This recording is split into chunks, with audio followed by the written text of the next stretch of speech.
જય શ્રી કૃષ્ણ મિત્રો, આજે તારીખ 22 સપ્ટેમ્બર 2025 સોમવાર, આસો સુદ પડવો, હસ્ત નક્ષત્ર, શુક્લ તથા બ્રહ્મયોગના શુભ સંયોગમાં નવરાત્રિનું પહેલું નોરતું છે. આ વર્ષે નવરાત્રિમાં ત્રીજની 2 તિથિ હોવાથી આ વર્ષની નવરાત્રિ 10 દિવસની રહેશે. કહેવાય છે કે આ વર્ષે માં નવદુર્ગા હાથી પર બેસીને પધારશે, જે ઘણું શુભ મંગલકારી હોય. આ વર્ષની નવરાત્રિ સુખ સમૃદ્ધિ અપાવનારી છે, જેના લીધે આવતા વર્ષે વરસાદ સારો પડશે. નવરાત્રિ એ 9 દિવસનો તહેવાર છે. દરરોજ દેવી દુર્ગાના વિવિધ સ્વરૂપોની આ 9 દિવસ પૂજા ઉપાસના કરવામાં આવે છે. કહેવાય છે કે આ 9 દિવસ જે ભક્તો માં નવદુર્ગાની પૂજા ઉપાસના કરે છે, તેના પર માના આશીર્વાદ, માં નવદુર્ગાની કૃપા હંમેશા બની રહે છે. આ 9 દિવસ પૂજા ઉપવાસ કરી માં નવદુર્ગાની આરાધના કરવાથી જીવનની નકારાત્મકતા, ગ્રહદોષ, પીડા દૂર થાય છે. જીવનમાં સકારાત્મકતા આવે છે. શક્તિ અને સાધનાનો મહાન તહેવાર એટલે શારદીય નવરાત્રિ. આ વર્ષે આ નવરાત્રિ ખૂબ જ ખાસ છે, કારણ કે આ વર્ષે માં નવદુર્ગા હાથી પર સવાર થઈને આવી રહ્યા છે, જે શુભતા, મંગલતા, સુખ અને સમૃદ્ધિનું પ્રતીક છે. આથી જે ભક્તોને માની કૃપા પ્રાપ્ત કરવી છે, તો તેમના માટેની આ નવરાત્રિ ખૂબ જ શુભતા, મંગલતા ભરેલી છે. તો મિત્રો, આ હતું આ વર્ષે માં નવદુર્ગા કઈ સવારી પર આવે છે તેનું મહાત્મ્ય. હવે જાણીશું ઘટ સ્થાપન કરવા માટેનું શુભ મુહૂર્ત, જેમાં સવારનું મુહૂર્ત જોઈએ તો સવારે 6 કલાક 35 મિનિટથી શરૂ થઈ 8 કલાક 5 મિનિટ સુધીનું મુહૂર્ત શુભ છે. બપોરનો સમય જોઈએ તો બપોરે 12 કલાક 10 મિનિટથી શરૂ થઈ 12 કલાક 50 મિનિટ સુધીનો સમય અભિજીત મુહૂર્ત છે. આ સમયે ઘટ સ્થાપન, જવારા તથા ગરબો પ્રગટાવવા માટેનો સમય શુભ છે. ત્યાર પછી સાંજનું મુહૂર્ત જોઈએ તો સાંજે 5 કલાકથી શરૂ થઈ 7 કલાક 45 મિનિટનો સમય શુભ છે. જો આ સમયે તમે ઘટ સ્થાપન, ગરબો પ્રગટાવો વગેરે ન કરી શકો, તો તમારા અનુકૂળ કોઈ પણ સમયે તમે ઘટ સ્થાપન કરી શકો છો, કારણ કે મા તો તેના બાલુડાની હર હંમેશા રક્ષા કરે છે, હર હંમેશા હાજર જ હોય છે. જો સાચા મનથી યાદ કરો તો કોઈ પણ સમયે મા હાજર છે. મા તો દયાની દેવી છે, કૃપાનો ભંડાર છે, કરુણાના સાગર સમા છે. આથી કોઈ પણ સંકોચ મનમાં રાખ્યા વગર તમારા અનુકૂળ સમયે પણ તમે ઘટ સ્થાપન તથા ગરબો પ્રગટાવી શકો છો. તો મિત્રો, આ હતું નવરાત્રિમાં ઘટ સ્થાપન, જવારા, ગરબો ક્યારે પ્રગટાવો, આ વર્ષે માતાજી કયા વાહન પર સવાર થઈને આવે છે. હવે સાંભળશું નવરાત્રિના 9 દિવસ માની પૂજા આરાધના કેવી રીતે કરવી, કઈ વાતોનું ધ્યાન રાખવું, કયા ઉપાયો કરવા, જેની સંપૂર્ણ માહિતી. તો નવરાત્રિ એ 9 દિવસનો તહેવાર છે. દરરોજ દેવી દુર્ગાના વિવિધ સ્વરૂપોની આ 9 દિવસ પૂજા ઉપાસના કરવામાં આવે છે. કહેવાય છે કે આ 9 દિવસ જે ભક્તો માં નવદુર્ગાની પૂજા કરે છે, ઉપાસના કરે છે, ઉપવાસ કરે છે, તેના પર માતાના આશીર્વાદ, માં નવદુર્ગાની કૃપા હંમેશા બની રહે છે. ધર્મ, અર્થ, કામ, મોક્ષની પ્રાપ્તિ થાય છે. આ 9 દિવસ માં નવદુર્ગાની પૂજા આરાધના કરીને જીવનમાંથી નકારાત્મકતા દૂર થાય છે, જીવનમાં સકારાત્મકતા આવે છે. નવરાત્રિ એટલે માના 9 સ્વરૂપની પૂજા કરવાના દિવસો. માં નવદુર્ગાની પૂજા પ્રાર્થનાનો મહા ઉત્સવ કે જેને શારદીય નવરાત્રિ કહેવામાં આવે છે. આસો માસની શુક્લ પક્ષની એકમથી લઈને દશમ સુધી 9 દિવસ રાત્રિના સમયે માં નવદુર્ગાની આરાધના કરવામાં આવે છે. આથી જ તેને નવરાત્રિ કહેવાય છે. વર્ષની કુલ 4 નવરાત્રિ આવે છે, જેમાં મહામાસની નવરાત્રિ, ચૈત્ર માસની નવરાત્રિ, અષાઢ માસની નવરાત્રિ અને આસો માસની નવરાત્રિ કે જેને શારદીય નવરાત્રિ કહે છે. હિન્દુ ધર્મમાં આ નવરાત્રિનું ખૂબ જ મહાત્મ્ય છે. માં નવદુર્ગાને સમર્પિત આ તહેવારમાં 9 દિવસ સુધી માં નવદુર્ગાના 9 સ્વરૂપોની પૂજા કરવામાં આવે છે. શાસ્ત્રોમાં કહ્યું છે કે એકમના દિવસે શુભ સમયમાં ઘટ સ્થાપના કરી 9 દિવસ નવદુર્ગાની પૂજા કરવામાં આવે તો માં દુર્ગાના આશીર્વાદ, તેમની વિશેષ કૃપા પ્રાપ્ત થાય છે. કારણ કે આ 9 દિવસ દરમિયાન નવદુર્ગા તેમના ભુવનમાં નથી રહેતા, અને પૃથ્વી પર આ 9 દિવસ વિચરણ કરતા રહે છે. જે ભક્તો તેમની પૂજા આરાધના ભક્તિ પૂરી શ્રદ્ધાથી કરે છે, માં તેમના દુઃખ અને પીડા દૂર કરી તેમના બાળુડાની બધી જ ઈચ્છા મનોકામના પૂર્ણ કરે છે. આથી આ 9 દિવસ માની પૂજા આરાધના ઉપવાસ ભક્તિ જરૂર કરવી જોઈએ. જે શુદ્ધ હૃદયથી ભક્તિભાવપૂર્વક એકાગ્ર ચિત્તે માની આરાધના કરે છે, તે આ લોકની તમામ સુખ સંપત્તિના માલિક બને છે. મિત્રો, માની પૂજા આરાધનામાં શુદ્ધતાનું વિશેષ ધ્યાન રાખવાનું હોય છે. આથી નવરાત્રિના 9 દિવસ પ્રાતઃકાળે વહેલા ઉઠી જવું, સ્નાન કાર્યથી પરવારી જે જગ્યાએ માની સ્થાપના પૂજા આરાધના કરવાની હોય એ જગ્યાની સાફ સફાઈ કરી સ્વચ્છ કરવી. જો શક્ય હોય તો પરિવારના સભ્યોની અવરજવર ખૂબ જ ઓછી થતી હોય એવી જગ્યાએ માની સ્થાપના પૂજા આરાધના કરવી. નવરાત્રિની પૂજા કળશ સ્થાપનાથી શરૂ થાય છે, તો એ માટે શુભ સમય જોઈ કળશ સ્થાપન કરવું. તો હવે જોઈએ માની સ્થાપના પૂજા વિધિ કેવી રીતે કરવી. તો એ માટે નવરાત્રિના પહેલા દિવસે સવારે વહેલા ઉઠી જવું, સ્નાન આદિ કાર્યથી પરવારી શુભ રંગના વસ્ત્રો ધારણ કરવા. કાળા રંગના વસ્ત્રો નવરાત્રિ દરમિયાન બની શકે તો ન પહેરવા. હવે જે જગ્યાએ સ્થાપના કરવાની હોય એ જગ્યાને છાણ માટી અથવા તો હળદરથી લીપીને એ જગ્યાને પવિત્ર કરવી. પૂર્વ દિશામાં મુખ રહે એ રીતે સ્થાપન કરવું.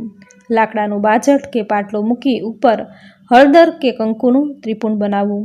આ ત્રિપુંડ એટલે 3 દેવોની સૃષ્ટિ કે જેમાં 3 ભુવન ત્રિવિધ કુંડલીની શક્તિ આવી જાય છે. માં ભગવતીને ત્રિપુરા કહેવાય છે. આથી ત્રિપુંડ બનાવી તેના પર રેશમી લાલ વસ્ત્ર પાથરવું. માં અંબાની મૂર્તિ અથવા ફોટો મૂકી ચૂંદડી ઓઢાડવી. જો અંબા માતાની મૂર્તિ કે ફોટો ન હોય તો અંબાજીના યંત્રની પૂજા પણ કરી શકાય. પ્રથમ શ્રી ગણેશની પૂજા કરવી, કારણ કે દરેક કાર્યમાં પ્રથમ પૂજા શ્રી ગણેશની જ કરાય છે. ચોખાની ઢગલી કરી ગણેશની સ્થાપના કરવી. આ નવરાત્રિમાં જવારાનું વિશેષ મહત્ત્વ હોય છે. એ માટે ટોપલી અથવા માટીના પાત્રમાં જવારા વાવવા. જે પાત્રમાં જવારા વાવવાના હોય તેમાં શુભ સ્વસ્તિક બનાવી માટી ઉમેરવી.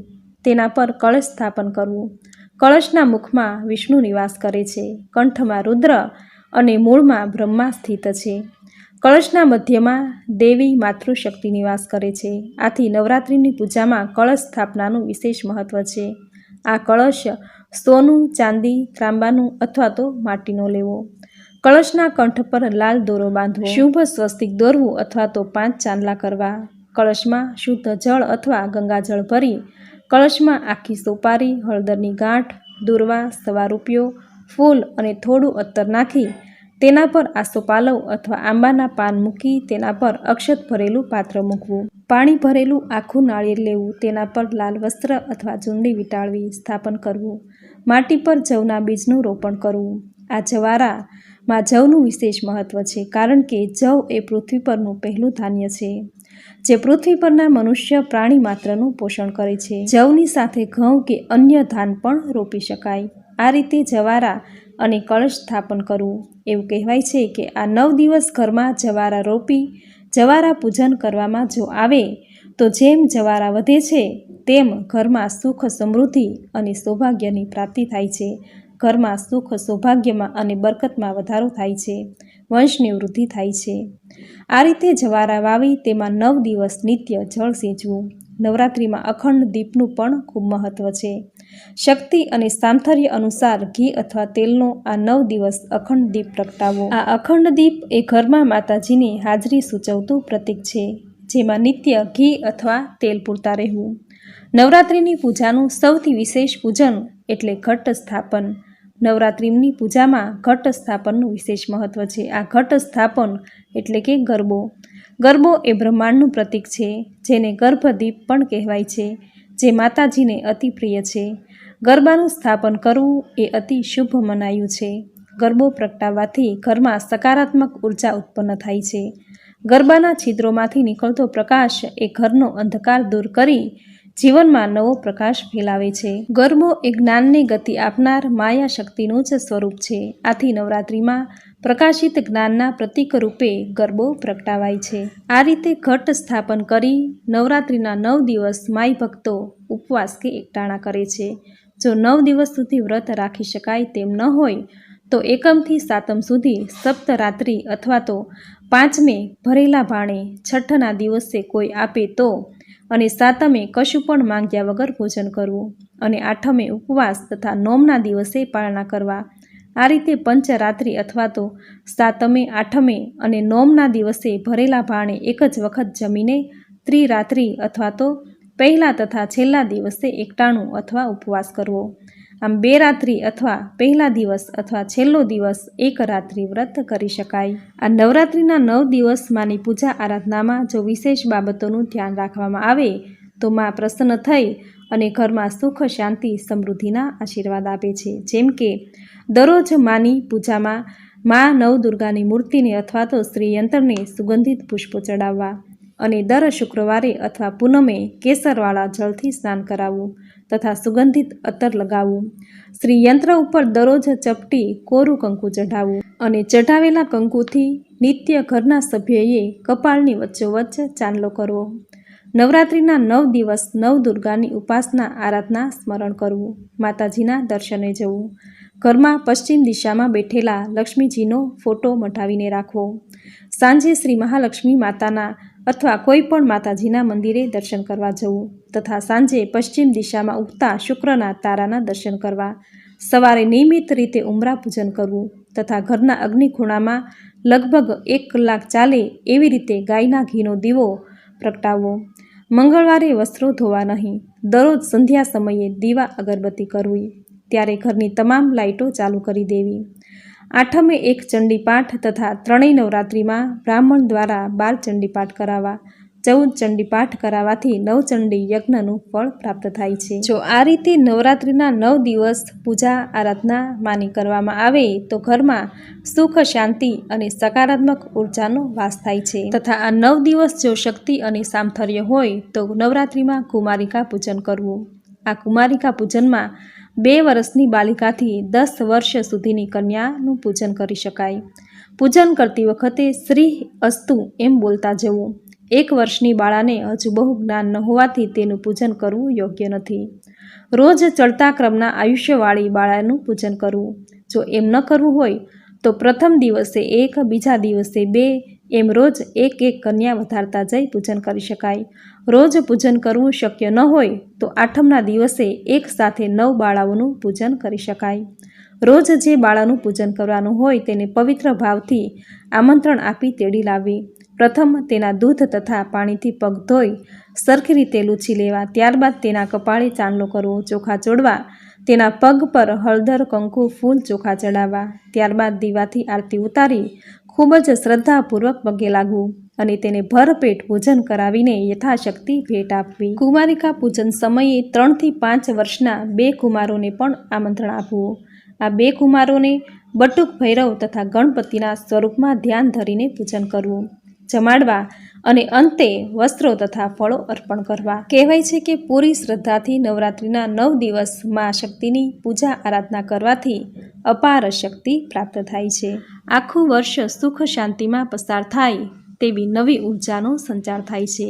જીવનની ઘરની દરેક નકારાત્મકતા દૂર થઈ ઘરમાં જીવનમાં નવી ઉર્જાનો સંચાર થાય છે. નવી સકારાત્મક ઉર્જા આવે છે. ઘર પરિવારમાં સુખ, શાંતિ અને સમૃદ્ધિભર્યું વાતાવરણ બની રહે છે. ધંધામાં બરકત આવે છે. મિત્રો, નવરાત્રિના 9 દિવસ જો તમે પૂજા આરાધના નથી કરી શકતા તો 8મા નોરતે અથવા તો 9મા નોરતે કુમારિકા પૂજન કરવું. આમ કરવાથી માં નવદુર્ગાની કૃપા તમારા જીવનમાં બની રહેશે. જીવનમાં સુખ, શાંતિ અને સમૃદ્ધિના આશીર્વાદ પ્રાપ્ત થશે. તો મિત્રો, આ હતું નવરાત્રિમાં ઘટ સ્થાપનનું શુભ મુહૂર્ત.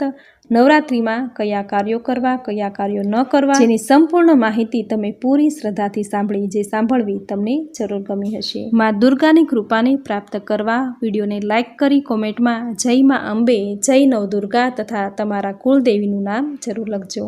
ચેનલ પર જો નવા છો તો ચેનલ સબસ્ક્રાઈબ કરી બાજુમાં બેલ આઇકન જરૂર પ્રેસ કરી દેજો. તો આ નવરાત્રિના 9 દિવસ ગુજુ પરિવારના દરેક દર્શક મિત્રોને, ભાઈ બહેનોને સુખદાયી નીવડે, માની કૃપા તેના પર હંમેશા બની રહે તેવી પ્રાર્થના સાથે આપ સૌને મારા જય શ્રી કૃષ્ણ.